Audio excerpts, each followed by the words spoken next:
தமிழகத்தில் இந்த ஆண்டு 9 கோவில்களில் அறநிலையத்துறை சார்பில் மகா சிவராத்திரி கொண்டாடப்பட உள்ளதாக அமைச்சர் சேகர் பாபு தெரிவித்துள்ளார்.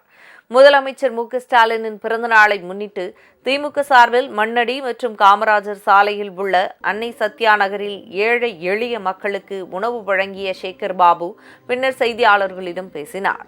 மகா சிவராத்திரிக்கு முதலில் வடிவம் கொடுத்தது திமுக ஆட்சிதான் என்றும், அறநிலையத்துறை சார்பில் மகா சிவராத்திரி விழா ஆண்டுதோறும் கொண்டாடப்பட்டு வருவதாகவும் அவர் கூறினார்.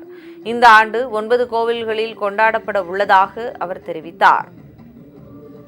மாண்புமிகு தமிழக முதல்வர் தலைமையிலே இருக்கின்ற இந்த ஆட்சிதான் முதலில் மயிலாப்பூரிலே தொடங்கப்பட்ட இந்த மகா சிவராத்திரி என்பது படிப்படியாக இன்றைக்கு 9 திருக்கோயில்களில் வருகின்ற 26ஆம் தேதி தொடங்க இருக்கின்றது. இந்த ஆண்டு மயிலாப்பூரிலே அந்த நிகழ்வு தொடங்கும். இரவு முழுவதும் கண்விழித்திருக்கின்ற பக்தர்களுக்கு ஆன்மீக ரீதியாக சொற்பொழிவுகள், இறைவனை குறித்த அரும்பயன்களை விளக்குதல், அதேபோல் மன அமைதிக்காகவும் இரவிலே கண்முழித்து சிவனை பிரார்த்திக்கின்ற மக்களுக்கு அந்த இரவு முழுவதும் ஆன்மீக சிந்தனையோடு இருப்பதற்காகவும் அந்தந்த திருக்கோயிலின் சார்பிலே இந்த ஆண்டு 9 திருக்கோயில்களுக்கு இந்த மகா சிவராத்திரி விழா கொண்டாடப்படுகின்றது.